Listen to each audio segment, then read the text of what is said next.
Hello my students. Today we will discuss class 10th chemistry lesson 1 chemical reaction and equations. Before starting this यानी इसको शुरू करने से पहले कुछ रूल्स एंड रेगुलेशंस की बात कर लेते हैं. रूल नंबर 1 ये है कि जब भी आप हमारे साथ बैठ के स्टडी करेंगे तो आपके पास एक नोटबुक और एक पेन जरूर होना चाहिए. रूल नंबर 2, बीच में जो भी क्वेरीज आपकी होंगी आप उसको नोट डाउन करते जाएंगे और वीडियो पूरी कंप्लीट होने के बाद आप इसको देखेंगे. देखने के बाद भी जो भी कंफ्यूजन आपकी मेंटेन रहेगी उसके लिए आप कमेंट बॉक्स में जा करके मुझसे अपने सॉल्यूशंस को लीजिएगा या पर्सनली मुझसे कांटेक्ट करके अपने सॉल्यूशंस को आप हमसे प्रोवाइड करेंगे. क्लियर?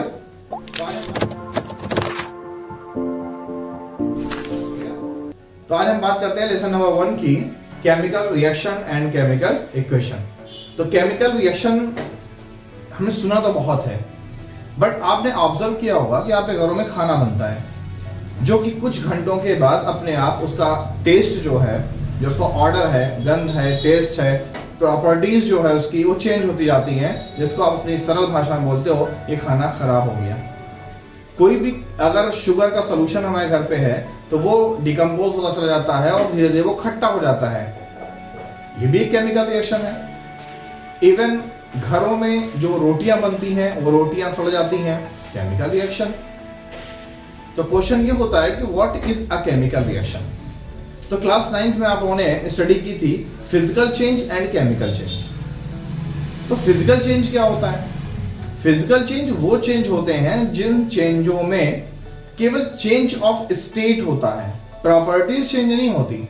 एग्जाम्पल, अगर हम किसी भी आइस को, बर्फ को मेल्ट कर दें, पिघला दें, तो वो वाटर में कन्वर्ट हो जाएगा. और वाटर क्या है? आइस का ही लिक्विड कंडीशन है. आइस किस फॉर्म में था? सॉलिड फॉर्म में था. और वाटर किस फॉर्म में है? लिक्विड फॉर्म में है. तो there is no change, there is only change of state, यानी यहाँ पे अवस्था का परिवर्तन हुआ है. इसलिए क्या है? ये एक फिजिकल चेंज है. बिसाइड्स, जबकि अगर हम केमिकल चेंज की बात करें तो केमिकल चेंज वो चेंजेस होते हैं जिन चेंजेस में रिएक्शन के बाद कोई नया प्रोडक्ट फॉर्म हो. सिर्फ स्टेट का चेंज ना हो, सिर्फ अवस्था का परिवर्तन ना हो कि ठोस था द्रव में बदल गया, गैस में बदल गया, ऐसा नहीं. कुछ नया फॉर्मेशन होना चाहिए. एग्जाम्पल, किसी भी सब्सटेंस को अगर हम बर्न करें तो बर्न करने के लिए ऑक्सीजन जरूरी है. किसी भी सब्सटेंस को बर्न करने के लिए ऑक्सीजन जरूरी है. बर्न मीन जलाना, दहन करना. तो अगर हमें किसी सब्सटेंस को बर्न करना है तो बर्न करने पर वो सब्सटेंस ऑक्सीजन से रिएक्शन करेगा और रिएक्शन करने के बाद कार्बन डाइऑक्साइड का फॉर्मेशन करेगा, यानी एक नया सब्सटेंस बनेगा. कोयले को अगर हम जला दें तो कोयला, कार्बन C और plus oxygen O2 gives out CO2. CO2 क्या है? एक गैस है, जबकि C मीन कोयला क्या है? एक सॉलिड है. तो स्टेट का भी चेंज हुआ और नए सब्सटेंस का फॉर्मेशन हुआ. तो ये क्या है? ये एक केमिकल चेंज है. तो अब हम बात करते हैं केमिकल रिएक्शन की. तो those reactions in which a new substance is formed is called chemical reaction. उसी को हम केमिकल रिएक्शन कहते हैं. अगर एग्जांपल के फॉर्म में हम देखें, आपके टीचर आपसे पूछ भी सकते हैं कि what will happen when magnesium is burn, यानी कि मैग्नीशियम को जब जलाया जाता है तो क्या होता है. तो अगर मैग्नीशियम को हम बर्न करेंगे तो मैग्नीशियम ऑक्साइड का फॉर्मेशन होगा. ऐसे ही अगर हम हाइड्रोजन का क्लोरीन से रिएक्शन करवाएंगे तो हाइड्रोक्लोरिक एसिड का फॉर्मेशन होगा. ये भी एक केमिकल रिएक्शन है. सेम अगर हम जिंक का सल्फ्यूरिक एसिड से रिएक्शन करवाएं H2SO4 तो जिंक सल्फेट का फॉर्मेशन होगा और प्लस हाइड्रोजन गैस रिमूव हो जाएगी. तो ये तीन के तीनों जो इक्वेशंस बोर्ड पे लिखे हुए हैं ये सारे के सारे रिएक्शन केमिकल रिएक्शंस हैं. अब डिस्कस करते हैं प्रॉपर्टीज ऑफ केमिकल रिएक्शन, यानी कोई भी जो केमिकल रिएक्शन होता है उसकी प्रॉपर्टीज क्या क्या होती हैं. तो किसी भी केमिकल रिएक्शन के होने पर नंबर 1 स्टेट का चेंज होना हो सकता है, यानी कि जो सब्सटेंस था उसकी भौतिक अवस्था चेंज हो जाए. वो सब्सटेंस सॉलिड कंडीशन में था, लिक्विड में कन्वर्ट हो जाए. वो सब्सटेंस लिक्विड कंडीशन में था, सॉलिड में कन्वर्ट हो जाए या वेपर में कन्वर्ट हो जाए. क्लियर? तो चेंज ऑफ स्टेट भी हो सकता है. नंबर 2, चेंज ऑफ ऑर्डर, उसकी गंध में चेंज आ सकती है. चेंज ऑफ टेस्ट, उसके टेस्ट में चेंजिंग आ सकती है. इवोल्यूशन ऑफ गैस, गैस का इवोल्यूशन हो सकता है. इस रिएक्शन में आप देख रहे हैं जिंक H2SO4 से रिएक्शन करता है, हाइड्रोजन गैस का इवोल्यूशन होता है। तो कोई भी केमिकल रिएक्शन जब होगा तो उसमें स्टेट की चेंजिंग हो सकती है, यानी अवस्था का परिवर्तन हो सकता है कि सॉलिड था लिक्विड में कन्वर्ट हो गया, टेस्ट चेंज हो सकता है, ऑर्डर चेंज हो सकता है, उसका गंध जिसको आप बोलते हो गंध स्वाद ये चेंज हो सकती है, प्लस उसकी प्रॉपर्टीज ही चेंज हो सकती है। तो कोई भी अगर ऐसी चेंजिंग होती है तो उसको हम केमिकल रिएक्शन कहते हैं। जैसे बोर्ड पे जो रिएक्शंस लिखे हुए हैं ये सारे के सारे केमिकल रिएक्शंस हैं, केमिकल रिएक्शन। अब बात करते हैं हम केमिकल इक्वेशन की कि केमिकल इक्वेशन क्या होता है। तो केमिकल इक्वेशन को हम हिंदी में रासायनिक समीकरण कहते हैं। तो नाम से ही क्लियर है, नेम से ही क्लियर है कि कोई भी ऐसा सिंबॉलिक पैटर्न, यानी कोई भी ऐसा तरीका जिस तरीके से हम किसी भी केमिकल रिएक्शन को रिप्रेजेंट करते हैं उसी को हम केमिकल इक्वेशन कहते हैं। यानी जिस भी तरीके से हम किसी भी केमिकल रिएक्शन को लिखते हैं उसी को हम केमिकल इक्वेशन कहते हैं। अब केमिकल इक्वेशन को लिखने के 3 तरीके होते हैं। पहला तरीका है वर्ड इक्वेशन, दूसरा तरीका है स्केलेटल इक्वेशन, तीसरा तरीका है बैलेंस्ड इक्वेशन। एग्जांपल देख लेते हैं। जैसे मैग्नीशियम प्लस ऑक्सीजन, इन्होंने रिएक्शन किया और मैग्नीशियम ऑक्साइड का फॉर्मेशन हुआ।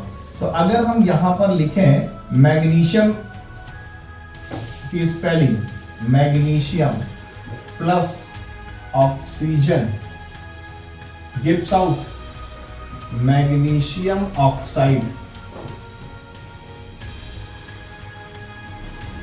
तो ये हमने वर्ड के फॉर्म में लिखा। तो ये जो बोर्ड में हमने इक्वेशन लिखा है वो वर्ड इक्वेशन है। अब नीचे आते हैं, मैग्नीशियम का सिंबल Mg, ऑक्सीजन का सिंबल O2, मैग्नीशियम ऑक्साइड का सिंबल MgO है। ये जो इक्वेशन नीचे लिखा हुआ है ये स्केलेटल फॉर्मूला है, यानी कि हमने यहाँ पे सिंबल्स का यूज किया है। अब बात करते हैं बैलेंस्ड इक्वेशन की। अगर हम इसी स्केलेटल फॉर्मूले में लेफ्ट हैंड साइड और राइट हैंड साइड पर सारे एटम्स को बैलेंस कर दें तो इसी को हम बोलते हैं balanced equation. Example, left hand side पे मैग्नीशियम 1 है और ऑक्सीजन 2 है, राइट हैंड साइड पे मैग्नीशियम 1 है, ऑक्सीजन 1 है, तो हम इसको 2 से मल्टीप्लाई कर देते हैं। अब क्या हुआ, मैग्नीशियम 2 हो गए और ऑक्सीजन भी 2 हो गए। तो यहां पर लेफ्ट हैंड साइड पे ऑलरेडी ऑक्सीजन 2 है, मैग्नीशियम को 2 से मल्टीप्लाई कर दिया, ये रिएक्शन बैलेंस हो गया। लेफ्ट हैंड साइड पे जितने भी सब्सटेंस हैं राइट हैंड साइड पे उतने ही सब्सटेंस हैं। दूसरा एग्जांपल देख लेते हैं, H2Cl2 यानी 2 हाइड्रोजन 2 क्लोरीन, लेकिन प्रोडक्ट में 1 हाइड्रोजन 1 क्लोरीन है। बैलेंस करने के लिए इसको 2 से मल्टीप्लाई कर लेते हैं, तो हाइड्रोजन भी 2 और क्लोरीन भी 2, रिएक्शन बैलेंस हो गया। ये बैलेंस्ड इक्वेशन कहलाएगा। नीचे Zn 1 है, Zn 1 है, हाइड्रोजन 2 है, हाइड्रोजन 2 है, सल्फर 1 है, सल्फर 1 है, ऑक्सीजन 4 है, ऑक्सीजन 4 है, ये रिएक्शन बैलेंस है। ये बैलेंस्ड इक्वेशन। अब डिस्कस करते हैं कि how to write a chemical equation, यानी किसी केमिकल इक्वेशन को हम लिखते कैसे हैं, यानी केमिकल इक्वेशन को लिखने का तरीका क्या होता है। तो किसी भी केमिकल इक्वेशन को लिखने के लिए हम इस तरीके का इस्तेमाल करते हैं। हम रिएक्टेंट लेते हैं जिसको हिंदी में अभिकारक कहते हैं, और अभिकारक से यानी रिएक्टेंट से प्रोडक्ट की ओर एरो से रिएक्शन को शो करते हैं। रिएक्टेंट का मतलब अभिकारक और प्रोडक्ट का मतलब होता है उत्पाद, और ये होती है बीच में एरो। तो किसी भी केमिकल इक्वेशन को लिखने का ये तरीका हो कि हमेशा लेफ्ट हैंड साइड पे रिएक्टेंट और राइट हैंड साइड पे हमेशा प्रोडक्ट होगा। क्लियर? अब केमिकल इक्वेशन को समझने के लिए 2 क्वेश्चन यहाँ पे पुट अप हुए हैं। पहला, मन में आपके आ रहा होगा, सर व्हाट इज रिएक्टेंट, दूसरा sir what is product. So simple, reactant यानी अभिकारक, अभिकारक नहीं अभिक्रिया करने वाला, यानी कि रिएक्शन को परफॉर्म करने वाला। तो कोई भी ऐसा सब्सटेंस जो किसी रिएक्शन को करने के लिए जरूरी है वो रिएक्टेंट है। जैसे अगर हमें टी प्रिपरेशन करना है, चाय बनानी है, तो हमें दूध, चाय की पत्ती, शक्कर, ये सारी चीजें चाहिए। ये सारी चीजें क्या हैं? रिएक्टेंट है। इन सब के रिएक्शन करने से क्या बनेगा? चाय। चाय क्या है? प्रोडक्ट है। So simple. तो किसी भी सब्सटेंस को बनाने के लिए हम जिन जिन चीजों का इस्तेमाल करते हैं वो चीजें रिएक्टेंट है, और उनकी कॉम्बिनेशन से जो प्रोड्यूस होता है, जो बनता है, वही उत्पाद है यानी प्रोडक्ट है। अब एग्जांपल ले लेते हैं रिएक्शन से, बोर्ड पे देखिए। Magnesium plus oxygen, magnesium oxygen ने रिएक्शन किया, मैग्नीशियम ऑक्साइड का फॉर्मेशन हुआ। तो मैग्नीशियम और ऑक्सीजन क्या है? ये रिएक्टेंट है। मैग्नीशियम ऑक्साइड क्या है? प्रोडक्ट है। बीच में हमने देखो एरो बना रखा है, एरो का बैक रिएक्टेंट की तरफ है और एज यानी तीर का नुकीला हिस्सा वो प्रोडक्ट की ओर है। क्लियर? इसमें देख लीजिए, हाइड्रोजन प्लस क्लोरीन, इन दोनों के मिलने से हाइड्रोक्लोरिक एसिड बनता है। तो हाइड्रोजन और क्लोरीन क्या है? रिएक्टेंट है। किधर है? लेफ्ट हैंड साइड है। और HCl क्या है? हाइड्रोक्लोरिक एसिड है, प्रोडक्ट है, राइट हैंड साइड पे है। इस रिएक्शन में जिंक ने H2SO4 से रिएक्शन किया, जिंक सल्फेट और हाइड्रोजन प्रिपरेशन हुआ। तो जिंक और H2SO4 क्या है? रिएक्टेंट है। ZnSO4 और H2 क्या है? प्रोडक्ट है। तो हमने रिएक्टेंट से प्रोडक्ट की ओर एरो से रिप्रेजेंट किया है। This is the method to show a chemical equation, यानी किसी भी केमिकल इक्वेशन को शो करने का ये तरीका है। आज हम डिस्कस करेंगे एटम्स एंड मॉलिक्यूल्स। ये बहुत ही बेसिक चीजें हैं जिनको हमें लोअर क्लासेस में ही बता दिया जाता है, बट हम उसमें कंफ्यूज रहते हैं। तो बात आती है कि एटम क्या है। तो सो सिंपल है, atom is the smallest particle of the substance which never exist in free state and ever takes part in the chemical reaction. यानी हिंदी में परमाणु पदार्थ का अति सूक्ष्मतम कण है जो स्वतंत्र अवस्था में नहीं रह सकता और रासायनिक अभिक्रिया में भाग लेता है। अब यहां पर एग्जाम्पल की अगर हम बात करें तो carbon, hydrogen, oxygen, sulphur, chlorine, ये सारे एटम्स के एग्जाम्पल्स हैं। अब दो क्वेश्चन आपके मन में डेवलप होने चाहिए। पहला क्वेश्चन ये डेवलप होना चाहिए कि sir why does the atom not exist in free state, यानी परमाणु स्वतंत्र अवस्था में क्यों नहीं रह सकता। Number 2, why atom ever takes part in the chemical reaction, यानी परमाणु हमेशा अभिक्रिया क्यों करेगा। बहुत सिंपल सा जवाब है इसका। जैसे आपके मम्मी पापा किस क्लास में है, आप सोचोगे कौन सा क्वेश्चन पूछ रहे हैं सर ये, मम्मी पापा किस क्लास में होंगे। तो आपका जवाब होगा सर मम्मी पापा तो हमारे अपनी लाइफ में एस्टेब्लिश है। सो सिंपल है, आज आप अपनी लाइफ में एस्टेब्लिश होने के लिए मेहनत कर रहे हो और आपके मदर फादर पेरेंट्स एस्टेब्लिश हो चुके हैं, लेकिन उन्होंने भी कभी पढ़ाई की होगी ना। तो वैसे ही हमारी पढ़ाई का एक मकसद है कि अपनी लाइफ में एक आइडेंटिफिकेशन अपनी क्रिएट कर लें, एक आइडेंटिटी क्रिएट कर लें, सक्सेसफुल हो जाएं। वैसे ही हर एटम चाहता है कि उसके आउटर मोस्ट ऑर्बिटल में 8 इलेक्ट्रॉन्स हो जाएं, 8 इलेक्ट्रॉन।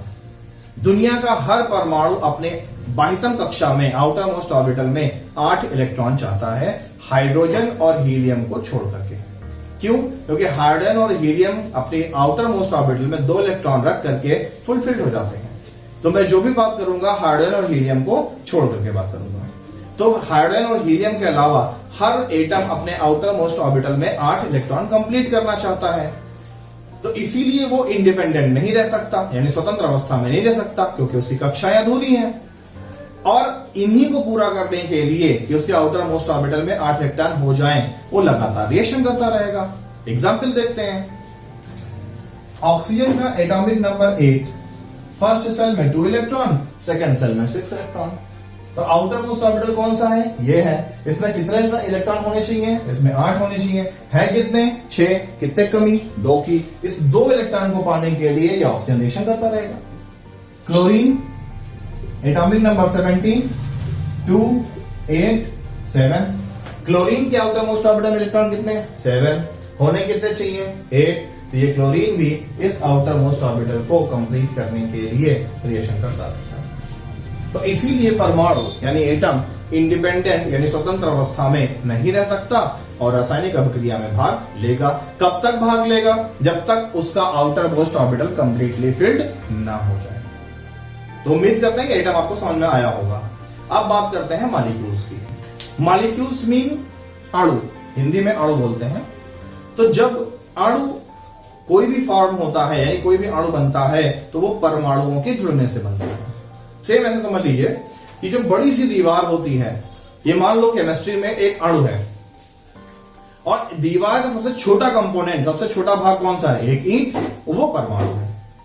तो जैसे दीवार बनती है ईंटों से, वैसे ही कोई भी सब्सटेंस बनता है एटम से। क्लियर? तो जब एटम कंबाइंड होते हैं, आपस में एक से अधिक परमाणु जुड़ते हैं, तो मॉलिक्यूल्स का फॉर्मेशन होता है। अब मॉलिक्यूल की अगर हम बात करें तो मॉलिक्यूल का डेफिनेशन क्या है कि molecule are the smaller substance which exist in free state and never takes part in the chemical reaction. Hindi में अणु पदार्थ का सूक्ष्म कण है जो स्वतंत्र अवस्था में रह सकता है और रासायनिक अभिक्रिया में भाग नहीं लेता। अब यहां पर दो चीजों पर ध्यान दीजिएगा। एटम में हमने बोला था स्मॉलेस्ट पार्टिकल यानी सबसे छोटा, और मॉलिक्यूल ने बोला स्मॉलर पार्टिकल यानी छोटे से थोड़ा सा बड़ा। सीधे सा मतलब है कि मॉलिक्यूल जो होता है वो एटम से बड़ा होता है।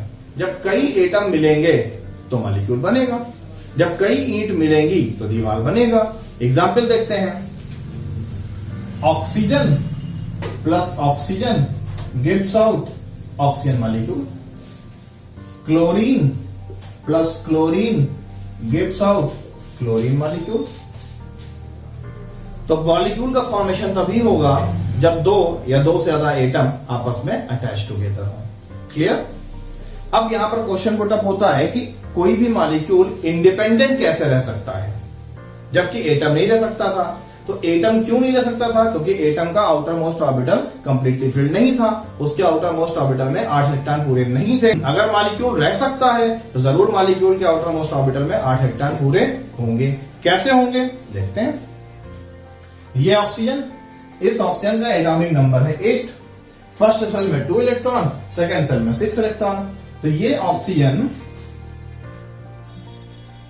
ऑक्सीजन के आउटर मोस्ट ऑर्बिटल के हमने 6 इलेक्ट्रॉन आपको गोले से दिखा दिए। ये दूसरा ऑक्सीजन है, इसके आउटर मोस्ट ऑर्बिटल में जो 6 इलेक्ट्रॉन है उनको हमने इस साइन से दिखा दिया, मल्टीप्लाई के साइन से।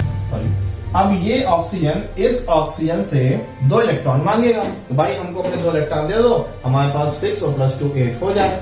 तो ये ऑक्सीजन बोलेगा कि भाई तुम अपना इलेक्ट्रॉन हमको दे दो। तो इस कंडीशन में दोनों 2 इलेक्ट्रॉनों की आपस में बॉन्डिंग कर लेंगे, शेयरिंग कर लेंगे।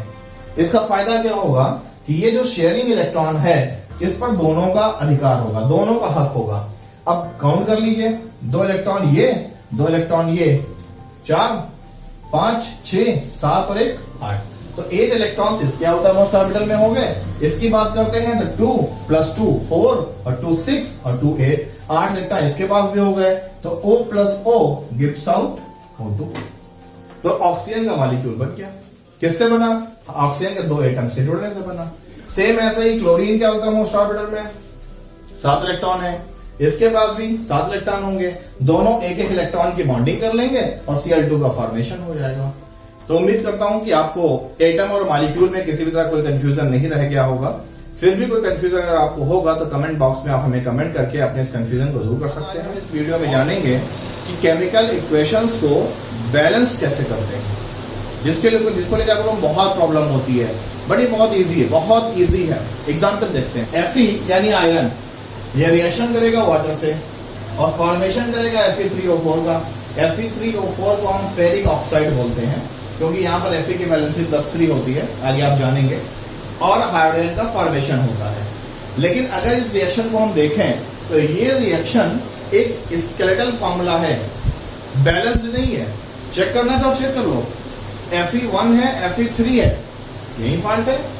ऑक्सीजन 1 है, इधर ऑक्सीजन 4 है, यहाँ फॉल्ट है। तो अब बैलेंस कैसे करेंगे? तो बैलेंस करने के 2 तरीके होते हैं। एक तरीका होता है बड़े क्लास के लिए, अगर आपको वैलेंसी मालूम है तो आप सिंपली बैलेंस कर सकते हैं। हम आपको उस तरीके को एक बार एग्जाम्पल में दिखाते हैं। जैसे यहाँ पर Fe है तो हम यहाँ पर Fe को 3 करने के लिए 3 से मल्टीप्लाई कर देते हैं। तो यहाँ भी Fe3 हो गया और यहाँ भी Fe3 हो गया। अब ऑक्सीजन यहाँ पर 4 है और ऑक्सीजन यहाँ पर 1 है। तो इस ऑक्सीजन को 4 करने के लिए हमें यहाँ पर 4H2 यानी 4 से मल्टीप्लाई करना पड़ेगा। अब ऑक्सीजन कितना हो गया? 4, बट हाइड्रोजन कितना हो गया? 4 2 8, और यहाँ पर हाइड्रोजन कितना है? 2। तो 2 को 8 करना है यानी 4 से मल्टीप्लाई कर दीजिए, तो 4H2। बैलेंस हो गया रिएक्शन। अब आपके मेथड के हिसाब से अगर इसको हम क्लीन कर दें, जैसे था हमने एज इट इज वैसे इसको कर दिया। अब हम बैलेंस करने का वो तरीका समझते हैं जो आपकी बुक में, आपके सिलेबस में है। तो हम क्या करेंगे, ऐसा एक कॉलम बना लेंगे। फर्स्ट कॉलम में एलिमेंट, सेकेंड कॉलम में लेफ्ट हैंड साइड और लास्ट कॉलम में राइट हैंड साइड। तो ये होता है एरो के इस तरफ आपका लेफ्ट हैंड साइड है और एरो के इस तरफ आपका राइट हैंड साइड है। हिंदी में बायां पक्ष और दायां पक्ष। तो हमने यहाँ पर लिखा एलिमेंट। एलिमेंट का मतलब यहाँ पर कौन कौन से तत्व हैं, कौन कौन से परमाणु हैं। तो पहला एलिमेंट है Fe, हमने Fe का नाम इंटर कर दिया। दूसरा है हाइड्रोजन, हमने यहाँ पर हाइड्रोजन इंटर कर दिया। तीसरा है ऑक्सीजन, हमने यहाँ पर ऑक्सीजन इंटर कर दिया। यहाँ पर 3 एलिमेंट के अलावा कोई और एलिमेंट है नहीं, वो भी होता तो हम उसको नीचे लिख लेते हैं। अब देखते हैं कि लेफ्ट हैंड साइड पर Fe कितना है। तो आपको दिख रहा है कि लेफ्ट हैंड साइड पर Fe अकेला है। यहाँ पर जो नंबर लगे होते हैं उसी नंबर से देखते हैं कितना है। यहाँ पर चूंकि कोई नंबर नहीं है इसलिए 1, तो Fe कितना है 1। अब यहाँ पर राइट हैंड साइड में देखो Fe कितने हैं 3। हाइड्रोजन की बात करो तो लेफ्ट हैंड साइड पे हाइड्रोजन कितने हैं 2 और राइट हैंड साइड पे हाइड्रोजन कितने हैं 2। लेफ्ट हैंड साइड पे ऑक्सीजन कितने हैं 1। राइट हैंड साइड पे ऑक्सीजन कितने हैं 4। अब बैलेंस करने का जो पहला स्टेप है कि यहाँ पर जिसके पास सबसे ज्यादा मॉलिक्यूल्स हो सबसे पहले उसको बैलेंस करते हैं। तो यहाँ पर ध्यान दीजिए, ऑक्सीजन इस साइड में है 1, लेफ्ट हैंड साइड पे है 1 और राइट हैंड साइड पे ऑक्सीजन है 4। तो अगर हम लेफ्ट हैंड साइड को 4 से मल्टीप्लाई कर दें तो इधर भी ऑक्सीजन कितना हो गया 4, यानी कि हम यहाँ पर 4 ऐसे लिख देंगे। अब हाइड्रोजन की बात करते हैं। राइट हैंड साइड पे हाइड्रोजन कितने हैं 2 और लेफ्ट हैंड साइड पे हाइड्रोजन अब कितने हैं 4 2 8। तो यहाँ पर हाइड्रोजन कितना हो गया 2 4 8। तो यहाँ पर हाइड्रोजन है कितना 2, इसको 8 करना है, क्या करना पड़ेगा 4 से मल्टीप्लाई। तो 4 2 8 यानी 4 से मल्टीप्लाई। अब बात करते हैं Fe की। Fe लेफ्ट हैंड साइड पे है 1 और राइट हैंड साइड पे Fe है 3। तो हम क्या करें, इसको 3 से मल्टीप्लाई कर दें, यानी यहाँ पर 3। रिएक्शन हमारा बैलेंस हो गया। चाहे बॉक्स में चेक कर लो, Fe कितना है लेफ्ट हैंड साइड पे 3 1 3 और राइट हैंड साइड पे 3। हाइड्रोजन 4 2 8 4 2 8 और ऑक्सीजन 4 1 4 और इधर भी 4। यहां पर चेक कर लो, Fe 3 हाइड्रोजन 4 2 8। हमेशा जहां पर जो नंबर्स होते हैं उनका आगे वाले नंबर से मल्टीप्लाई होता है। 4 2 8, यहाँ भी 4 2 8।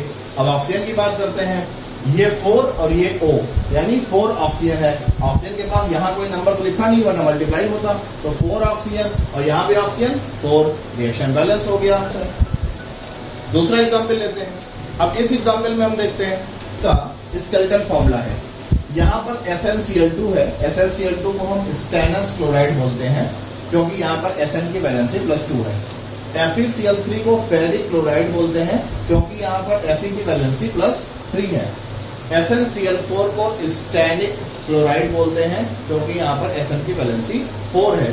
और FeCl2 को फेरस क्लोराइड बोलते हैं क्योंकि यहाँ पर Fe की वैलेंसी +2 है। वैलेंसी का टेंशन आप मत लीजिए, आगे के लेसन्स में आप वैलेंसी के बारे में समझेंगे। क्लियर। अब अगर इनको हम बैलेंस चेक करें तो Sn1 है, यहाँ भी Sn1 है। यहाँ पर क्लोरीन 2 है और ये क्लोरीन है 3। तो 3 और 2 5। हमेशा लेफ्ट हैंड साइड टोटल देख के चलेंगे। तो 3 और 2 5 और यहाँ पर 4 और 2 6, डिफरेंस हो गया। तो अब इसको हम बैलेंस कैसे करते हैं? तो बैलेंस करने का तरीका, एक तो वैलेंसी वाला तरीका है, लेकिन उस तरीके को नहीं बता रहे हैं हम, आपके सिलेबस का तरीका बता रहे हैं। जैसे यहाँ पर एलिमेंट है तो सबसे पहले एलिमेंट कौन सा है? Sn है, हमने यहाँ पर लिख दिया। दूसरा एलिमेंट कौन सा है? क्लोरीन है, यहाँ पर लिख दिया। तीसरा एलिमेंट कौन सा है? Fe है, यहाँ पर लिख दिया। और तो कोई है नहीं। अब यहाँ पर आते हैं लेफ्ट हैंड साइड पे कौन कितना है। तो Sn कितने मॉलिक्यूल्स हैं? तो Sn 1 मॉलिक्यूल है। और क्लोरीन कितने मॉलिक्यूल है? तो 3 ये है और 2 5 मॉलिक्यूल्स ये हैं। Fe कितने मॉलिक्यूल है? 1 मॉलिक्यूल है। अब यहाँ पर आते हैं left hand right hand side पे, तो Sn कितना है? 1। क्लोरीन कितना है? 4 ये है और 2 ये है, तो 6 क्लोरीन है। और Fe कितने हैं? Fe 1 है। अब हमें इसको बैलेंस करना है, तो सो सिंपल कि यहाँ पर अगर हम इसको Fe को, यहाँ पर क्लोरीन 3 है और यहाँ पर क्लोरीन 2 है, तो 3 और 2 5 और यहाँ पर 4 और 2 6। तो सिंपल सा काम करें कि हम Fe को बैलेंस कर लें। Fe यहाँ पर 1 है और इसको हमें, आपको मालूम है क्लोरीन हमेशा Cl2 के फॉर्म में रहती है। ये सब बेसिक चीजें आपको ध्यान रखनी होंगी। Chlorine Cl2, oxygen O2, bromine Br2, तो यानी क्लोरीन Cl2 के फॉर्म में होती है। और यहाँ पर क्लोरीन कितने हैं? 3। तो होना क्या चाहिए? इवन नंबर होना चाहिए, यानी हिंदी में सम संख्या होनी चाहिए। तो इसको हम मल्टीप्लाई कर लेते हैं 2 से, इसको Fe को, तो Fe मल्टीप्लाई बाई 2, ये हो गया 2FeCl3। अब इस तरफ ध्यान दीजिए राइट हैंड साइड पे, यहाँ पर Fe कितना है? 1 और लेफ्ट हैंड साइड पे सॉरी 2 1 जा 2, तो इसको भी हम 2 से मल्टीप्लाई कर देंगे, तो यहाँ भी Fe कितना हो गया? 2। ऐसा हमने क्यों किया? फिर क्लियर कर लीजिएगा। क्लोरीन हमेशा Cl2 के फॉर्म में रहती है, तो क्लोरीन जब भी रहेगी 2 4 6 8 10 इस तरह से रहेगी, ना कि 3 5 7 इवन नंबर में रहेगी, ऑड नंबर में नहीं रहेगी।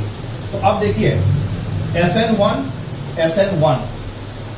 Fe2 और Fe2। अब बात करते हैं क्लोरीन की, तो 3 2 6 और 6 और 2 8। यहां पर देखो 2 2 4 4 और 4 क्लोरीन 8। क्लियर? अब हम नेक्स्ट एग्जांपल देखते हैं, एग्जांपल नंबर 3 देख लेते हैं। ऑक्सीजन से रिएक्शन करता है और मैग्नीशियम ऑक्साइड का फॉर्मेशन होता है। तो अगर इस रिएक्शन को हम बैलेंस करना हो तो कैसे करेंगे? सेम वही 3 कॉलम बनाएंगे और एलिमेंट में कौन है? मैग्नीशियम है और दूसरा एलिमेंट कौन है? ऑक्सीजन है, लेफ्ट हैंड साइड पे भी और राइट हैंड साइड पे भी। अब देखते हैं लेफ्ट हैंड साइड में मैग्नीशियम है कितना? तो 1 मॉलिक्यूल है। ऑक्सीजन कितने मॉलिक्यूल है? 2 मॉलिक्यूल है। अब बात करते हैं मैग्नीशियम की, तो मैग्नीशियम राइट हैंड साइड पे कितना है? 1 और ऑक्सीजन कितना है? 1। अब आप खुद देखिए, magnesium left hand side right hand side दोनों साइड में सेम है, लेकिन ऑक्सीजन लेफ्ट हैंड साइड पे 2 है, राइट हैंड साइड पे 1 है। तो राइट हैंड साइड पे 2 कैसे होगा? कि हम इसको 2 से मल्टीप्लाई कर दें, यानी यहाँ पर 2 लगा दें। यहाँ पर 2 नहीं लगाएंगे, जो भी मल्टीप्लाई करेंगे टोटल मल्टीप्लाई होती है, तो यहाँ पर 2 लगा दिया। अब इससे चेंज क्या आया कि ऑक्सीजन 2 हो गया, लेकिन मैग्नीशियम इधर 2 हो गया, इधर 1 है मैग्नीशियम। तो अगर इधर मैग्नीशियम भी 2 हो गया है तो हम इसको भी 2 से मल्टीप्लाई कर दें, यानी 2 mg कर दें।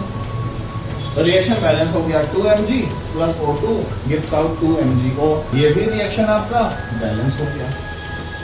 अब एग्जांपल, इस एग्जांपल में हम लेके देखते हैं कि इस एग्जांपल में जिंक सल्फ्यूरिक एसिड से रिएक्शन करता है। जिंक सल्फेट, SO4 को सल्फेट बोलते हैं, याद रखिएगा। तो Zn mean zinc, SO4 mean sulphate. Zinc sulphate और हाइड्रोजन का फॉर्मेशन होता है, यानी हाइड्रोजन बनती है। अब आपके दिमाग में एक चीज होगी कि कोई भी केमिकल रिएक्शन दिया गया होगा तो वो अनबैलेंस्ड होगा। ऐसा कसम नहीं है कि हर रिएक्शन या हर केमिकल रिएक्शन या हर केमिकल इक्वेशन अनबैलेंस्ड रहेगा। हम इसको चेक करके देख लेते हैं। वो बॉक्स हमने बनाया, एलिमेंट में कौन है? Zn है, हमने यहाँ पर Zn लिख लिया। और कौन है? हाइड्रोजन है। और कौन है? सल्फर है। और कौन है? ऑक्सीजन है। तो चारों एलिमेंट्स के नेम हमने यहाँ पर एलिमेंट वाले बॉक्स में एंट्री कर दी। अब देखते हैं लेफ्ट हैंड साइड पे कौन कितना है। तो Zn लेफ्ट हैंड साइड पे कितना है? 1। हाइड्रोजन कितने हैं? 2। सल्फर के मॉलिक्यूल्स कितने हैं? 1। और ऑक्सीजन के मॉलिक्यूल्स कितने हैं? 4। अब राइट हैंड साइड पे देखते हैं, Zn कितना है? 1। आगे कुछ लिखा नहीं है ना, तो Zn कितना है? 1। सल्फर कितने हैं? 1 मॉलिक्यूल। ऑक्सीजन कितना है? Zn के बाद हाइड्रोजन की एंट्री करनी है, तो हाइड्रोजन कितना है? 2 मॉलिक्यूल्स। सल्फर कितने हैं? 1 मॉलिक्यूल। और ऑक्सीजन कितना है? 4 मॉलिक्यूल। आप देख लीजिए लेफ्ट हैंड साइड पे जिंक 1 1, राइट हैंड साइड पे 1, हाइड्रोजन इधर भी 2 इधर भी 2, सल्फर इधर भी 1 इधर भी 1, ऑक्सीजन इधर भी 4 इधर भी 4। यानी कि ये रिएक्शन ऑलरेडी बैलेंस्ड रिएक्शन है। बैलेंस नहीं करना इसको हमें। चेक भी कर लीजिए, zinc 1, hydrogen 2, hydrogen 2, sulphur 1, oxygen 4। तो याद रखिएगा कि हर रिएक्शन बैलेंस नहीं किया जाता। हर रिएक्शन को शक की निगाह से मत देखिएगा कि दुनिया का हर रिएक्शन अनबैलेंस्ड होता है। क्लियर? अब स्टूडेंट्स हम देखते हैं, कभी कभी आपकी बुक एक्सरसाइज में होता है कि हमें वर्ड इक्वेशन दे देते हैं और वर्ड इक्वेशन से हमें केमिकल इक्वेशन बनाना भी होता है प्लस उसको बैलेंस भी करना होता है। तो हम देखते हैं कि वर्ड इक्वेशन को हम कैसे बैलेंस करते हैं। ऐसा यहाँ लिखा हुआ है, यानी शब्द में समीकरण लिखा हुआ है हाइड्रोजन प्लस क्लोरीन और गिव्स आउट हाइड्रोजन क्लोराइड। तो हमें हाइड्रोजन का सिंबल मालूम है कि हाइड्रोजन का सिंबल होता है H2, यानी हाइड्रोजन हमेशा H2 के फॉर्म में रहता है। ये बात आपको याद रखनी है क्योंकि हमने आपको कोवैलेंट बॉन्ड के बारे में बताया था। जब हमने आपको मॉलिक्यूल समझाया था, बताया था कि हर एलिमेंट अपने आउटर मोस्ट ऑर्बिटल में 8 इलेक्ट्रॉन रखना चाहता है हाइड्रोजन और हीलियम को छोड़ करके। उसी 8 इलेक्ट्रॉन को कंप्लीट करने के लिए वो आपस में बॉन्डिंग कर लेते हैं। तो यानी कि अगर यहाँ पर H2 का फॉर्मेशन हुआ है, यानी 2 हाइड्रोजन मिल करके अपनी वैलेंसी को कंप्लीट कर रहे हैं। प्लस याद हो अगर आपको, क्लोरीन के भी आउटर मोस्ट ऑर्बिटल में 7 इलेक्ट्रॉन होते हैं, एक की कमी होती है, इसलिए 2 क्लोरीन एक इलेक्ट्रॉन का कॉम्बिनेशन करके आपस में Cl+Cl यानी Cl2 का फॉर्मेशन करेंगे और गिव्स आउट हाइड्रोजन का सिंबल H और क्लोरीन का सिंबल Cl, तो HCl का फॉर्मेशन हो गया। तो हमने वर्ड इक्वेशन से स्केलेटल इक्वेशन बना लिया। अब इसको बैलेंस इक्वेशन में यानी कि संतुलित समीकरण में हमें बदलना है। तो वही काम करते हैं कि एलिमेंट में कौन है, हाइड्रोजन, और एलिमेंट में कौन है, क्लोरीन। तो लेफ्ट हैंड साइड पे हाइड्रोजन कितने हैं, 2, राइट हैंड और लेफ्ट हैंड साइड पे क्लोरीन कितने हैं, 2, राइट हैंड साइड पे हाइड्रोजन कितना है, 1 और क्लोरीन कितना है, 1। तो इधर है 2, इधर है 1, तो क्या किया जाए, इसको 2 से मल्टीप्लाई कर दो, इसको भी 2 से मल्टीप्लाई कर दो, तो 2 1 2, इधर भी 2, इधर भी 2, इधर भी 2, इधर भी। तो ये हमने इसको 2 से मल्टीप्लाई कर दिया। अब आप चेक कर लीजिए, हाइड्रोजन 2, हाइड्रोजन 2, क्लोरीन 2, क्लोरीन 2। तो ये वर्ड इक्वेशन हमने बैलेंस कर लिया। तो उम्मीद करते हैं कि आपको केमिकल इक्वेशंस को बैलेंस करने में कोई कंफ्यूजन नहीं होनी चाहिए। अगर फिर भी कोई कंफ्यूजन है, बेहिचक आप हमसे 10 बार पूछेंगे, मैं आपको 10 बार बताऊंगा। कमेंट बॉक्स में आप हमसे पूछ सकते हैं, आप हमें पर्सनली कांटेक्ट कर सकते हैं, व्हाट्सएप कर सकते हैं। We will discuss about the types of chemical reaction। बच्चों, हम जानते हैं कि जो केमिकल रिएक्शंस होते हैं ये कई तरह के होते हैं और हम अपनी डेली लाइफ में केमिकल रिएक्शंस को देखते भी हैं, बट उसको हम आइडेंटिफाई नहीं कर पाते, पहचान नहीं पाते कि कौन सा रिएक्शन कैसा रिएक्शन है, किस कैटेगरी का रिएक्शन है। तो types of chemical reaction, chemical reaction basically 4 types के होते हैं। फर्स्ट, कॉम्बिनेशन रिएक्शन, इसको हम एडिशन रिएक्शन भी कहते हैं। Number 2, decomposition reaction. Number 3, displacement reaction. Number 4, dual displacement reaction. तो सबसे पहले हम डिस्कस करते हैं फर्स्ट कॉम्बिनेशन रिएक्शन को। Combination reaction is a reaction in which 2 or more substances are combined together and form a big size substance। यानी कि 2 या 2 से अधिक रिएक्टेंट अभिकारक आपस में जुड़ते हैं और जुड़ करके कुछ बड़ा बनाते हैं। बहुत ढेर सारे एग्जाम्पल हमारे पास है। Burning of coal, C+O2 gives out CO2। Formation of water, H2+O gives out H2O। Balance नहीं कर रहा हूं मैं इसको, मैं आपको सिंबॉलिक फॉर्म में समझा रहा हूं कि H2+O gives out H2O। ये भी किसका एग्जाम्पल है, ये भी एक कॉम्बिनेशन रिएक्शन का एग्जाम्पल है। क्लियर? Ca+O यानी कैल्शियम और plus oxygen gives out CaO, ये भी कॉम्बिनेशन रिएक्शन है।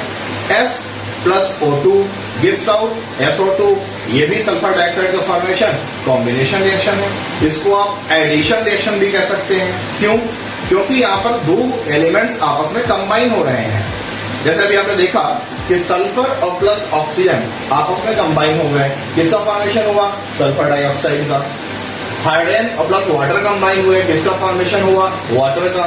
तो वर्ड जो मैं यूज कर रहा हूं कंबाइन, कंबाइन मीन ऐड हो जाना, जुड़ जाना, इसीलिए इसको बोलते हैं कॉम्बिनेशन रिएक्शन।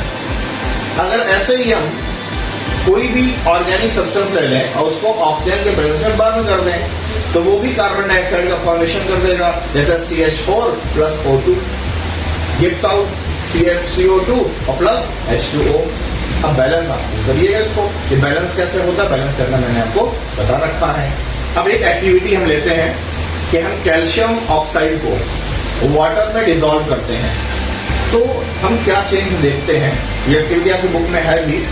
तो जब हम कैल्शियम ऑक्साइड यानी CaO को वाटर में डिसॉल्व करेंगे यानी प्लस H2O गिव्स आउट, तो CaOH होल ट्वाइस यानी, और प्लस जब हम उसको ऑब्जर्व करेंगे तो हमें वो वेसल यानी बर्तन गर्म महसूस होगा यानी हीट प्रोड्यूस होगा। तो जब भी CaO यानी कैल्शियम ऑक्साइड वाटर से एडिशन रिएक्शन यानी कॉम्बिनेशन रिएक्शन करेगा तो कैल्शियम हाइड्रोक्साइड का फॉर्मेशन होगा और प्लस हीट प्रोड्यूस होगी। इसको आपने प्रैक्टिकली देखा भी होगा भी कि हमारे घरों में चूना आता है, चूना ही कैल्शियम ऑक्साइड है, जिसको हिंदी में कली चूना भी कहते हैं। इसको जब हम पानी में डालते हैं तो वो ढेर सारा फ्यूम यानी धुआं निकलता है और बुलबुले बनने लगते हैं, और उस वेसल यानी बाल्टी का जो टेम्परेचर होता है वो इंक्रीज हो जाता है यानी बाल्टी गर्म हो जाती है। हम हाथों से टच करके भी देख सकते हैं। तो ये एक्टिविटी आपके सिलेबस में है, आप इसको करके भी देख सकते हैं। एक एग्जाम्पल और देख सकते हैं कि अगर हम इस CaOH होल ट्वाइस यानी कैल्शियम हाइड्रोक्साइड को, जिसको हिंदी में बुझा चूना कहते हैं और इंग्लिश में लाइम वाटर कहते हैं, अगर इसको हम कार्बन डाइऑक्साइड से रिएक्शन करवाएं तो भी ये कॉम्बिनेशन रिएक्शन देगा। देखते हैं, CaOH whole twice plus CO2 gives out CaCO3। तो CaCO3 क्या है, कैल्शियम कार्बोनेट वाटर का फॉर्मेशन हुआ। तो ये रिएक्शन किसका एग्जाम्पल है, ये भी एक कॉम्बिनेशन रिएक्शन यानी एडिशन रिएक्शन का एग्जाम्पल है। क्यों, क्योंकि इसमें कैल्शियम हाइड्रोक्साइड कार्बन डाइऑक्साइड से अटैच होकर के कैल्शियम कार्बोनेट का फॉर्मेशन करता है और प्लस वाटर रिमूव होती है। अगर हम नेक्स्ट एग्जाम्पल की बात करें तो हम सभी ह्यूमन बीइंग हैं, बायोलॉजी के अकॉर्डिंग हम लोग क्या हैं, ह्यूमन बीइंग हैं। अच्छा एक बात बताओ आप लोग कि हम लोग एनिमल हैं या प्लांट हैं। अगर आप बोलते हो ह्यूमन है तो ह्यूमन भी जो एनिमल कैटेगरी के हैं, तो हम सब एनिमल हैं। तो दुनिया के जितने भी लिविंग सेल्स हैं या लिविंग एनिमल्स हैं वो सभी क्या करते हैं, वो सभी रेस्पायरेशन करते हैं। अब रेस्पायरेशन अगर हम आपसे पूछें तो आप सिंपल सी बात बोल दोगे, सर ऑक्सीजन को लेना, कार्बन डाइऑक्साइड निकालना, ये रेस्पायरेशन नहीं है। ये रेस्पायरेशन का एक बहुत ही ब्रीफ सा डेफिनेशन है जो आपको पढ़ाया गया है। Respiration is the oxidation of food. जो खाना हम खाते हैं उस खाने का जब ऑक्सीडेशन होता है तो उससे हमें एनर्जी मिलती है और प्लस हमारा ऑक्सीजन प्रोड्यूस होता है, इसको हम रेस्पायरेशन कहते हैं। ये क्या है, ये भी एक कॉम्बिनेशन रिएक्शन है यानी कि ये एडिशन रिएक्शन है। हिंदी में योगात्मक अभिक्रिया है ये। इसमें दो चीजों का योग हो रहा है, दो चीजें आपस में प्लस हो रही हैं। क्लियर। अब हम डिस्कस करते हैं डिकम्पोजिशन रिएक्शंस को। तो सबसे पहले जानते हैं डिकम्पोजिशन रिएक्शन है क्या। नेम से क्लियर है, डिकम्पोज हो जाना। इसको हम ब्रेक रिएक्शन भी कह सकते हैं, हिंदी में विघटन अभिक्रिया या अपघटन अभिक्रिया। यानी कोई भी चीज बड़ी थी छोटे छोटे टुकड़ों में ब्रेक हो गई। सरल भाषा में हम कहें तो जैसे हम बड़े नोटों के छुट्टे कराते हैं, एक्सचेंज लेते हैं उसका, तो वो चेंज क्या है, डिकम्पोजिशन रिएक्शन है। यानी कि 100 रुपए का नोट 50 रुपए के 2 नोटों में ब्रेक हो गया, 20 रुपए के 5 नोटों में टूट गया। ये क्या है, डिकम्पोजिशन रिएक्शन है। Mean we can say that chemical reaction in which a substance is break down into 2 or more substance is known as decomposition reaction. Example की बात करें तो कैल्शियम कार्बोनेट CaCO3, इसको अगर हम हीट कर देंगे gives out CaO, calcium oxide का फॉर्मेशन होगा और प्लस कार्बन डाइऑक्साइड बनेगा, तो CaO प्लस CO2।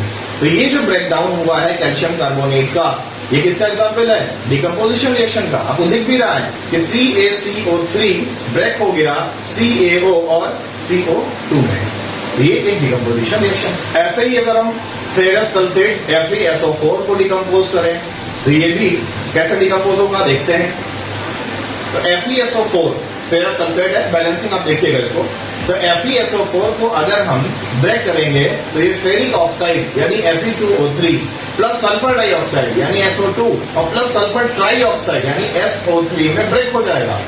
तो क्या हुआ, फेरस सल्फेट का डिकम्पोजिशन हुआ, यानी ये अपघटित हो गया दो या दो से ज्यादा पार्ट्स में। क्लियर। सेम ऐसे ही अगर हम लेड नाइट्रेट यानी PbNO3 को ब्रेक डाउन करें तो PbNO3 लेड ऑक्साइड यानी PbO प्लस नाइट्रोजन डाइऑक्साइड यानी NO2 और प्लस ऑक्सीजन यानी O2 में ब्रेक डाउन हो जाएगा। बैलेंसिंग आपको दिख रही होगी। क्लियर। तो लेड नाइट्रेट यानी PbNO3 को ब्रेक करने पर लेड ऑक्साइड, नाइट्रोजन डाइऑक्साइड और ऑक्सीजन का फॉर्मेशन होता है। तो आपको दिख रहा है कि यहाँ पर सब्सटेंस एक था लेफ्ट हैंड साइड पे और यहाँ पर सब्सटेंस तीन है। क्या हुआ, डिकम्पोजिशन हुआ, यानी ब्रेक डाउन हो गया। अब डिकम्पोजिशन में एक नई बात जानते हैं कि डिकम्पोजिशन रिएक्शन में ब्रेकडाउन तो होता है, बट डिकम्पोजिशन रिएक्शन कुछ कंडीशंस के अंडर में होता है। तो on the basis of that condition यानी उन परिस्थितियों के आधार पर डिकम्पोजिशन रिएक्शन भी कई तरह के होते हैं। पहला इलेक्ट्रोलिसिस, यानी कि इलेक्ट्रिक के इफेक्ट में कोई सब्सटेंस डिकम्पोज हो जाए तो उसको इलेक्ट्रिक डिकम्पोजिशन कह सकते हैं या हम उसको इलेक्ट्रोलिसिस भी कहते हैं। कोई सब्सटेंस अगर सनलाइट के प्रेजेंस में डिकम्पोज हो रहा है तो उसको फोटो डिकम्पोजिशन कहते हैं। अगर कोई सब्सटेंस हीट के कारण डिकम्पोज हो रहा है तो थर्मल डिकम्पोजिशन हो गया। तो वर्ड सब्सटेंस को याद रखिएगा, थर्मल नाम का वर्ड कहीं भी आए हीट, फोटो नाम का वर्ड कहीं भी आए सनलाइट। क्लियर। और इलेक्ट्रोलिसिस नाम का वर्ड कहीं भी आए तो इन प्रेजेंस ऑफ इलेक्ट्रिक। एग्जाम्पल देख लेते हैं।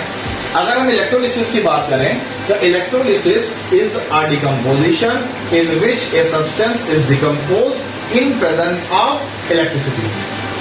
सबसे बेहतरीन एग्जाम्पल है सोडियम क्लोराइड का इलेक्ट्रोलिसिस, यानी NaCl गिव्स आउट पे इलेक्ट्रिक चार्ज रहेगा और गिव्स आउट के बाद Na प्लस Cl माइनस यानी सोडियम क्लोराइड, खाने वाला जो हमारा नमक है, वो ब्रेक हो गया सोडियम आयन में और क्लोरीन आयन में।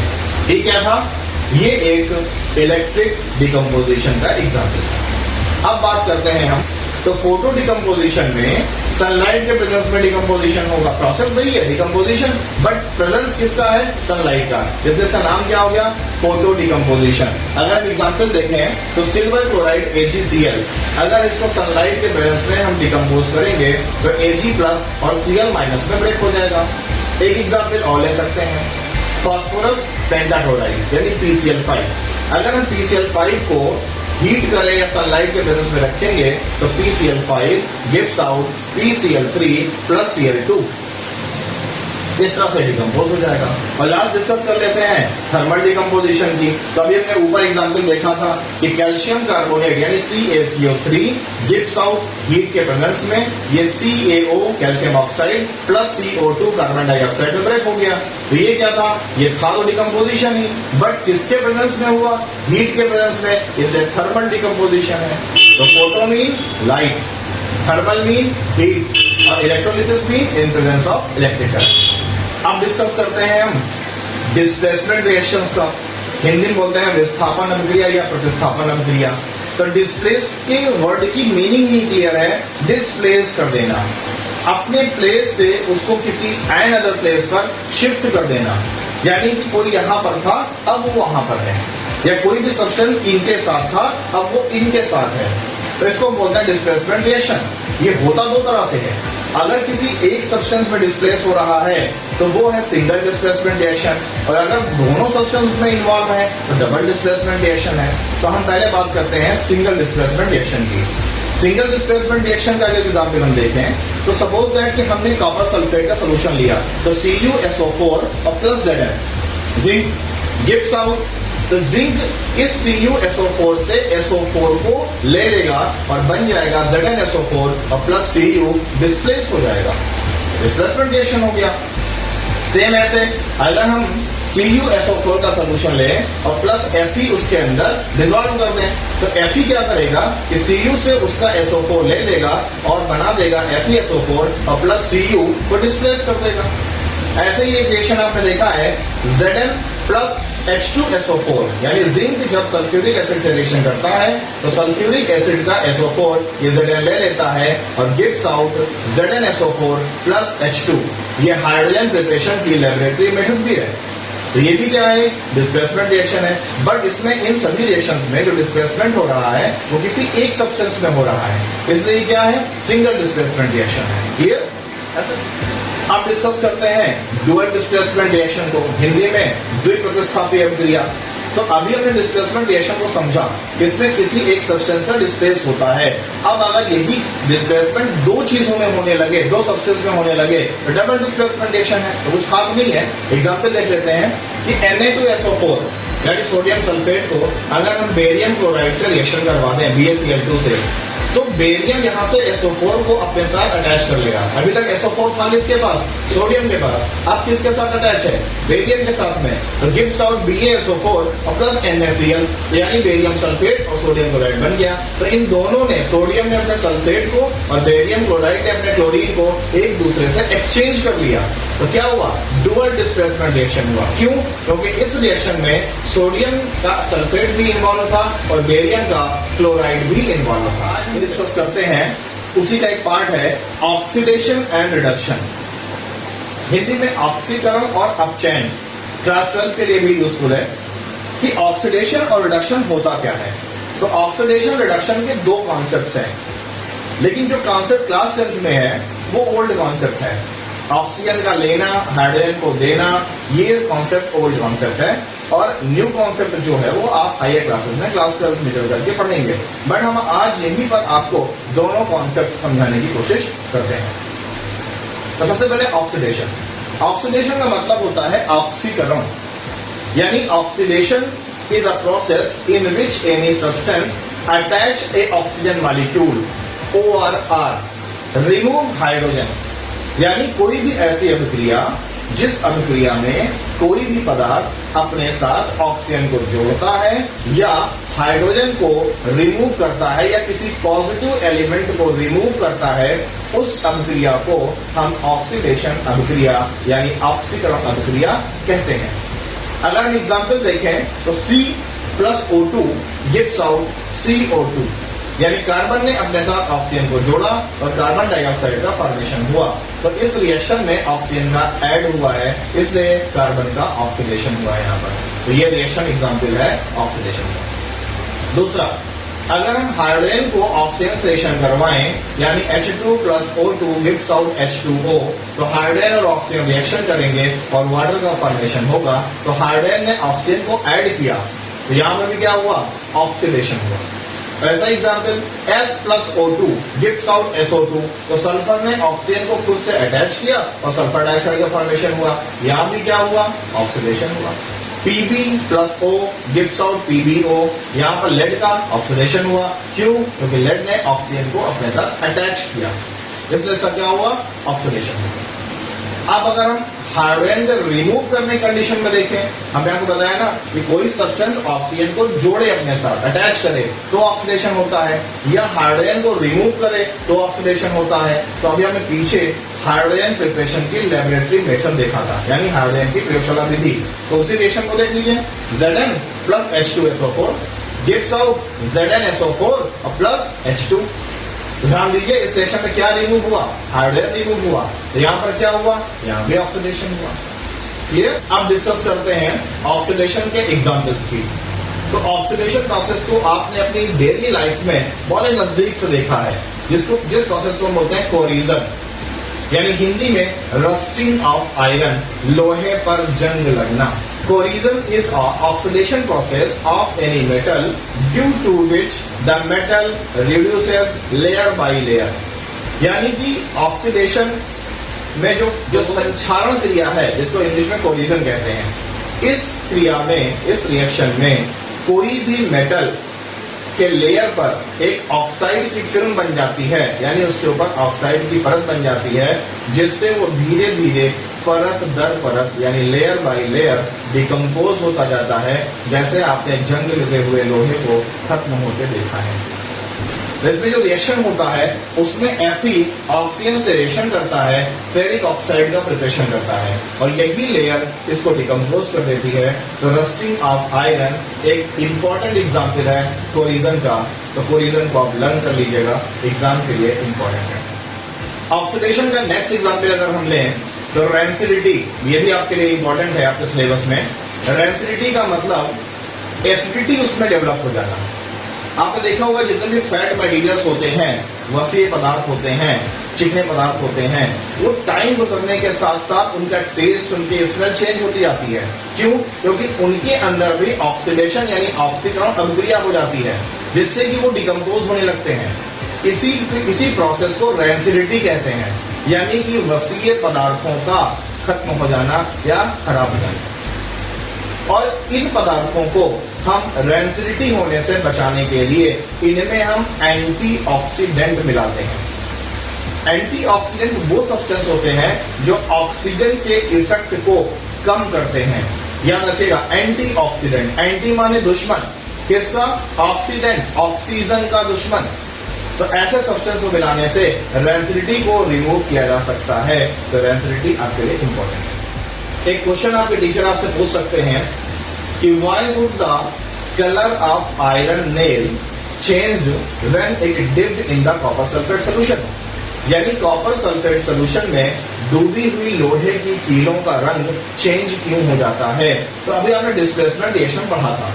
अगर हम रिएक्शन पे आए तो कॉपर सल्फेट का फॉर्मूला है CuSO4 plus Fe gives out FeSO4 plus Cu।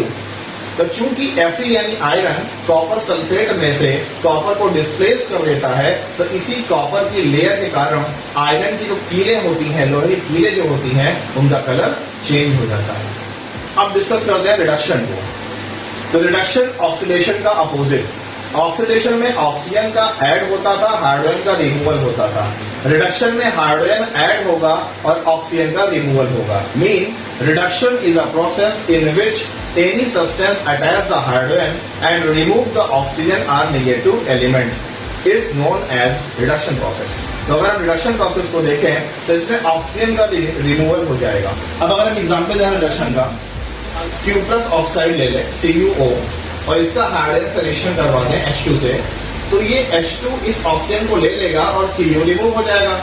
तो ध्यान दीजिए, ऑक्सीजन था किसके साथ? कॉपर के साथ। अब किसके साथ है? हाइड्रोजन के साथ। तो कॉपर ने क्या किया? ऑक्सीजन को रिमूव कर दिया। ऑक्सीजन को रिमूव कर दिया, रिडक्शन प्रोसेस हुआ। तो ये एग्जाम्पल है रिडक्शन। अब डिस्कस करते हैं ऑक्सीडेशन और रिडक्शन का कंबाइन फॉर्म, यानी रेडॉक्स रिएक्शन। हिंदी में इसको रेडॉक्स अभिक्रिया कहते हैं।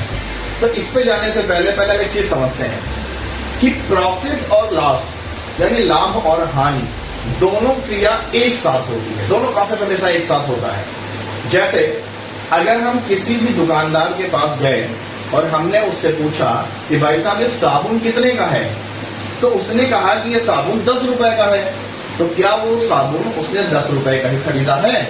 नहीं, वो साबुन जरूर 9 रुपए का उसने खरीदा होगा। तो जैसे ही मैं दुकानदार से कहा कि हाँ हम एक साबुन दे दीजिए, वैसे ही हमारा क्या हुआ? लॉस? नहीं, अभी लॉस नहीं हुआ है। जैसे ही हम पैसे उस दुकानदार के हाथ पर रख देंगे, वैसे ही हमारा 1 रुपए का लॉस हुआ। क्यों? क्योंकि साबुन 9 रुपए का था, हमने 10 का खरीदा है। और जैसे ही पैसा उस दुकानदार के हाथ में रखा, वैसे ही उस दुकानदार का 1 रुपए का फायदा हो गया। यानी जैसे ही लॉस वैसे ही प्रॉफिट। सेकंड दफा की गैपिंग नहीं होगी इसमें। क्लियर? वैसे ही किसी भी केमिकल रिएक्शन में अगर किसी सब्सटेंस का रिडक्शन हो रहा है तो अगले का ऑक्सीडेशन हो रहा होगा। यानी इस केमिस्ट्री में कोई भी ऐसा केमिकल रिएक्शन नहीं है जिसमें रिडक्शन और ऑक्सीडेशन दोनों एक साथ ना हो रहे हों। यानी हर अभिक्रिया में ऑक्सीकरण और अपचयन दोनों अर्ध अभिक्रियाएं यानी हाफ रिएक्शंस होती रहती हैं। अब हम एक रिएक्शन से पहचानने की कोशिश करते हैं कि ऑक्सीडेशन रिडक्शन पहचानते कैसे हैं। जैसे 2PbO plus C gives out CO2 plus 2Pb। अगर हम इस रिएक्शन की बात करें देखिए हम आपको रिएक्शन जब बताते हैं कोशिश तो करते हैं कि बैलेंस रिएक्शन आपको बता दे, लेकिन अगर बाई द वे कोई रिएक्शन बैलेंस नहीं है तो उसको आप बैलेंस करना जानते हैं। तो लेड ऑक्साइड ने जब कार्बन से रिएक्शन किया तो कार्बन डाइऑक्साइड और लेड का फॉर्मेशन हुआ। अब इसमें किसी का ऑक्सीडेशन होगा, किसी का रिडक्शन होगा। तो किस्सा क्या हुआ देखते हैं। मैंने आपको बताया था कि ऑक्सीजन जो होता है, ऑक्सीजन के एटॉमिक नंबर होता है 8। यहाँ पे हम आपको दिखा देते हैं। ऑक्सीजन का एटॉमिक नंबर होता है 8। तो ऑक्सीजन के फर्स्ट सेल में 2 इलेक्ट्रॉन और सेकंड सेल में 6 इलेक्ट्रॉन। और हमने आपको बताया था कि हर एलिमेंट अपने आउटर मोस्ट ऑर्बिटल में 8 इलेक्ट्रॉन चाहता है। तो ऑक्सीजन के पास कितने इलेक्ट्रॉन की कमी है? 2 की। और ऑक्सीजन के पास 8 होने में 2 की कमी है। तो ऑक्सीजन 2 इलेक्ट्रॉन लेना ठीक है या 6 इलेक्ट्रॉन का देना ठीक है? 2 इलेक्ट्रॉन का लेना ठीक है। तो इलेक्ट्रॉन एक्सेप्ट करना यानी लेना यानी माइनस चार्ज। तो इलेक्ट्रॉन, तो ऑक्सीजन कितना इलेक्ट्रॉन एक्सेप्ट करेगा? 2। तो ऑक्सीजन पर कौन सा चार्ज आएगा? -2। और किसी भी सब्सटेंस का जो टोटल चार्ज होता है वो 0 होता है। तो अगर ऑक्सीजन पे -2 चार्ज होगा तो पीबी पर भी चार्ज कितना होगा? +2। क्लियर? अब कार्बन कैसा है? अकेला है। अभी हमने बताया था कि जब कोई सब्सटेंस अकेला होता है तो उसका ऑक्सीडेशन नंबर 0 होता है। ऑक्सीडेशन नंबर एक चार्ज होता है जो किसी भी सब्सटेंस पर तब आता है जब वो किसी दूसरे से अटैच होता है। जैसे अगर हम अकेले किसी भी रेस को दौड़ें तो हम क्या आएंगे? फर्स्ट। लेकिन किसी और के साथ कंपेयर करें तो या तो हम फर्स्ट होंगे तो वो सेकंड होंगे, या वो फर्स्ट होगा तो हम सेकंड होंगे। तो ये है ऑक्सीडेशन नंबर। कि ऑक्सीडेशन नंबर किसी भी सब्सटेंस पर तब आता है जब वो किसी दूसरे सब्सटेंस के साथ रिएक्शन करता है। तो दोनों में जो कंपैरेटिव होती है उसी को ऑक्सीडेशन नंबर बोलते हैं। अब यहाँ पर बात करते हैं। हमने आपको बताया कि एक ऑक्सीजन पर -2 चार्ज होता है। अभी आपने यहाँ समझा था। तो कितने ऑक्सीजन है? 2। तो एक ऑक्सीजन पर अगर -2 चार्ज है तो 2 ऑक्सीजन का चार्ज कितना होगा? 2 2 4। तो यानी दोनों ऑक्सीजन पर कितना चार्ज? -4। एक पर कितना होता है? -2। कितने ऑक्सीजन है? 2। तो 2 पे कितना होगा? 2 2 4 -4। तो कार्बन में कितना चार्ज होगा? +4। और पीबी कैसा है? अकेला है। इस पर चार्ज कितना होगा? 0। अब हमने मालूम है कि मॉडर्न कॉन्सेप्ट ये कहता है, अब बहुत सुनिएगा, मॉडर्न कॉन्सेप्ट ये कहता है कि किसी भी सब्सटेंस का अगर ऑक्सीडेशन नंबर इंक्रीज होता है तो उसका ऑक्सीडेशन होता है, और अगर किसी भी सब्सटेंस का ऑक्सीडेशन नंबर डिक्रीज होता है यानी घटता है तो हम कहते हैं कि उसका रिडक्शन हो गया। अब यहाँ पर अगर हम देखें तो पीबी पर चार्ज है +2 और इधर पीबी पर चार्ज है 0। तो यानी पीबी का रिडक्शन हुआ है। क्यों? क्योंकि पीबी पर चार्ज +2 था और +2 से 0 हो गया यानी चार्ज यानी ऑक्सीडेशन नंबर घटा, डिक्रीज हुआ है। सेम वैसे कार्बन पर चार्ज था 0 और यहाँ कार्बन पर चार्ज है +4। तो कार्बन 0 से +4 हो गया यानी बढ़ा, और बढ़ने का मतलब होता है ऑक्सीडेशन। यानी कि इस कंप्लीट रिएक्शन में एक सब्सटेंस का रिडक्शन हो रहा है, दूसरे सब्सटेंस का ऑक्सीडेशन हो रहा है। तो ये एक रेडॉक्स रिएक्शन है। और किसका रिडक्शन हो रहा है और किसका ऑक्सीकरण हो रहा है ये हमने आपको दिखा। एक एग्जाम्पल और देखते हैं। Zn plus H2SO4 gives out ZnSO4 plus H2। तो अब हम अगर इस रिएक्शन में देखें तो जिंक अकेला है, और हमने आपको बताया था कि जब भी कोई एलिमेंट एलोन होता है तो उसकी ऑक्सीडेशन नंबर 0 होती है। अब बात करते हैं SO4 की। तो आपको पता है कि SO4 पर डबल माइनस चार्ज होता है। तो SO4 पर चार्ज कितना? Dual minus. तो हाइड्रोजन पर कितने हाइड्रोजन है? 2 हाइड्रोजन है। तो एक हाइड्रोजन पर चार्ज कितना होगा? +1। 2 हाइड्रोजन पे 2 1 2, तो +2 चार्ज -2 चार्ज। हमेशा टोटल चार्ज 0 होना चाहिए। एक हाइड्रोजन पे कितना चार्ज? +1। और 2 हाइड्रोजन पे कितना चार्ज? 2 1 2 +2। और SO4 पे चार्ज कितना? -2। तो +2 -2 = 0। तो हर एक एलिमेंट जो होता है या हर मॉलिक्यूल जो होता है वो न्यूट्रल होता है। यहाँ पे आते हैं तो SO4 पे कितना चार्ज बताया हमने? -2 होता है। तो अगर SO4 पर -2 चार्ज है तो इसको न्यूट्रल करने के लिए जिंक पर कितना चार्ज होता होगा? +2। तो +2 -2 = 0। और हाइड्रोजन यहाँ पर कैसा है, एलोन है, तो हाइड्रोजन का ऑक्सीडेशन नंबर कितना होगा, 0। तो ये तो हो गया ऑक्सीडेशन नंबर लिखना। अब देखते हैं कि किसका ऑक्सीडेशन नंबर बढ़ा है, जिसका बढ़ा होगा उसका ऑक्सीडेशन हुआ है, जिसका घटा होगा उसका रिडक्शन हुआ है। तो जिंक पे चार्ज 0 था और यहाँ पर जिंक पे चार्ज है +2, तो 0 से +2 हुआ, बढ़ा या घटा, बढ़ा, कितना, +2। तो यानी कि जिंक का ऑक्सीडेशन हुआ है। ऐसे अगर हाइड्रोजन को देखें तो प्लस से 0 हो गया, यानी हाइड्रोजन का ऑक्सीडेशन नंबर घटा है, डिक्रीज हुआ है। तो हाइड्रोजन का क्या हुआ, हाइड्रोजन का रिडक्शन हुआ है। तो उम्मीद करता हूं कि आप लोगों को ऑक्सीडेशन, रिडक्शन, ऑक्सीडेशन नंबर और किसी भी तरह से किसी रिएक्शन को देख करके ऑक्सीडेशन और रिडक्शन को पहचानना आ गया होगा। फिर भी अगर कोई भी प्रॉब्लम अभी भी आपको एग्जिस्ट करती है तो आप हमसे कंसल्ट जरूर करिएगा, चाहे कमेंट बॉक्स में, चाहे कॉल करके। अगर आपको ये वीडियो पसंद आई है, आपको ये यूजफुल लग रही है, तो आप इसको जरूर लाइक करिए और सब्सक्राइब करिए। अपने दोस्तों को, अपने मिलने जुलने वालों को, अपने छोटे भाई बहनों को भी इसको फॉरवर्ड करिए, जिससे वो भी इसका फायदा उठा सकें और हम आपके लिए और अच्छे कंटेंट दे सकें। Thank you.